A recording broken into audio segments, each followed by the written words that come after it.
सौदा के तो शय ख़ास है। अगरचे मौसम बहुत सुहाना है, बादल ज़ोर शोर से गरज रहे हैं और बरसने को बिल्कुल तैयार हैं, लेकिन मुझे पिछले 2-4 दिन से अपने ननिहाल की नौजवान बेवाएँ बहुत याद आती हैं। मुझे नहीं मालूम कि इसकी वजह बेशऊर, बेबसीरत या बेहिस मर्द थे, लेकिन जब भी मैं अपने बचपन को रिकॉल करती हूँ तो ऐसी ख़वातीन की एक वसी तादाद मैं अपने इर्द गिर्द मोहब्बत के साथ, दुआओं के साथ, खिदमत के साथ, इबादत के साथ, पाकीज़गी और गैर मामूली मेहमान नवाज़ी, सब्र व बर्दाश्त और इसार के साथ देखती हूँ, जिनकी जवानियाँ बेवकी में कट गईं।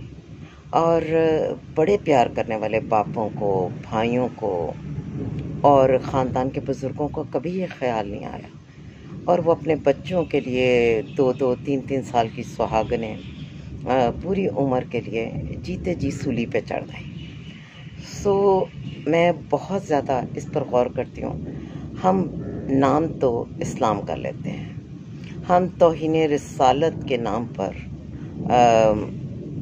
किसी की भी जान लेने में, लिंचिंग करने में दरेग नहीं करते, इल्ज़ाम की सच्चाई को भी नहीं देखना चाहते। फतवे लगाने में तो मुझे लगता है हमारे यहाँ पर फैक्ट्रियाँ लगी हुई हैं, बरसग़ीर पाक व हिंद में बहुत, और फिर पाकिस्तान में तो माशाअल्लाह। और इस किस्म के मुफ्ती हज़रात और मुफ्तियानियाँ भी कुछ कम नहीं, मौलवी और मौलाइन भी कुछ कम नहीं। सारा का सारा इस्लाम का ज़ोर तौहीन रिसालत के टाइम पर लिंचिंग और फ़िरकावारियत फैलाने और लोगों की तज़लील में, सियासी दुकानें चमकाने में है। लेकिन अगर प्यारे नबी की मोहब्बत की जाए तो उन्होंने तो एक के सिवा बाकी सभी बेवाओं और मुतल्लक़ात से शादी की। फिर अगर प्यारे नबी की बात की जाए तो उनकी तो हदीस है कि बेवाओं और मुतल्लक़ाओं के निकाहों में जल्दी करो, और उन्होंने ख़ुद भी अपनी बहुत सी अज़वाज जो हैं उनकी औलाद की परवरिश जो है वो करके हमारे लिए एक एग्ज़ाम्पल सेट की।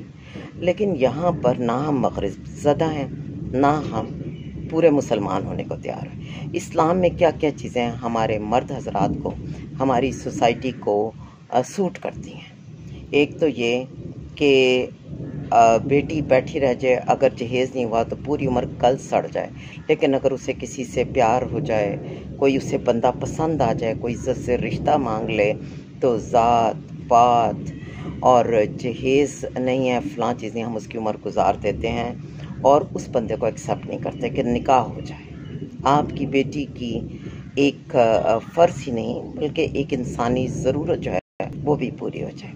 फिर अगर खुदा न खास्ता बेवा हो के आ जाएँ, किसी गलत रिश्ते में तलाक हो जाए, या उन बच्चियों का उतना एजुकेशन लेवल ही ना हो कि शादी को निभाया कैसे जाता है, उनकी अपनी भी किसी कोताही से हो जाए, या खुदा पाक उनके लाइफ पार्टनर को बुलावा भेज दें, तो फिर भी उन बच्चियों के लिए एक जहन्नम है।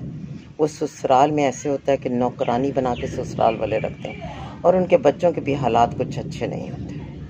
और अगर वो वापस मैके में आ जाएं तो वहाँ पर भी उनकी हैसियत जो है वो दूसरे दर्जे के शहरी की बन जाती है, और खुदा न खास्ता अगर वालिदैन ना हों तो उनके पास कोई रास्ता ही नहीं है। और हमारे माशरे में तो ख़ातून जो हैं वो दुनिया में सबसे बावफ़ा और बाकिरदार भी हों तो भी सबसे आसान हमारे मर्दों के लिए काम होता है किसी भी औरत पर तबसरा कर देना, और किसी भी औरत को अगर उसके साथ उसका बाप, भाई, शौहर, बेटा नहीं है तो उसको हरास कर देना। तो ये वो तमाम मुश्किलात हैं जिससे हमारी बेवाएँ और बिलख़ुसूस नौजवान बेवाएँ, मुतल्लक़ात, इनको बहुत तकालीफ़ का सामना है। इस पर सोचा जाना चाहिए, या तो यूरोप की तरह से खुले दिल से ये आज़ादी दे दें कि जहाँ पर जहेज़ का वार भी बच्ची ने नहीं ब्याहे जाना जब तक उसके माँ बाप किसी के नालायक, निखट्टू, निकम्मे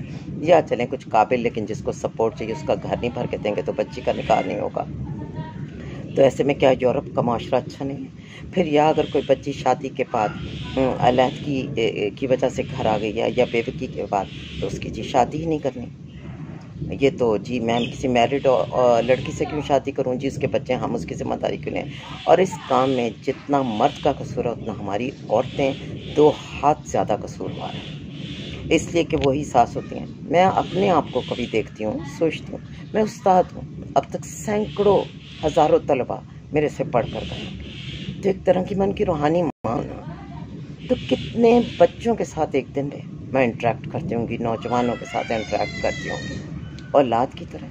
मैं उनको अगर बेटा बच्चा कह सकती हूँ, अगर मैं उनकी ज़िंदगी की मुश्किल को सुन सकती हूँ, अगर उनके किसी मसले के हल के लिए उनकी रहनुमाई कर सकती हूँ, तो क्या हर्ज है कि अगर मेरी अपनी बायोलॉजिकल जो औलाद है उसको कोई ऐसा मसला हो, तो हम क्यों ऐसा सोचते हैं कि एक बच्ची जिसकी औलाद की होगी वो दुनिया की सबसे बुरी बच्ची है, उससे आपका बेटा शादी नहीं कर सकता। हम क्यों ये सोचते हैं कि आप उस बच्ची को ताने देंगे अगर उसके 1-2 बच्चे, तो क्या आप अपने बच्चों के कज़न्स, अपने बहन भाइयों की औलादों के दादा दादी नाना नानी नहीं कहलाते? तो क्या फ़र्क पड़ता है अगर एक बच्ची या बच्चे के पास पहले औलाद है? तब भी अपने दिल को अगर हम बड़ा करें तो क्या वो बच्चे हमारे ग्रैंड चिल्ड्रन नहीं हो सकते? क्या हम उनको शफ़क़त नहीं दे सकते, मोहब्बत नहीं दे सकते, तहफ़्फ़ुज़ नहीं दे सकते? तो आज का दिन मेरी उन तमाम प्यारी, खूबसूरत, तवानाई से भरी, हसीन व जमील, पाकबाज़, ननिहाली नौजवान बेवाओं और जिनके किसी वजह से शौहर उनके साथ नहीं रहे, उन सब के दुख का, मातम का मरसिया भी है। और मैं ये चाहती हूँ कि वो एक चीज़ जो आज मेरे शऊर को पिंच करती है, हम बहैसियत मुआशरा और मुसलमान आज उसको रीथिंक करें और अपनी गलतियों की इस्लाह खुद करें, क्योंकि जब तक हमारी अखलाकी इस्लाह नहीं होगी, मुआशी इस्लाह बहुत मुश्किल है।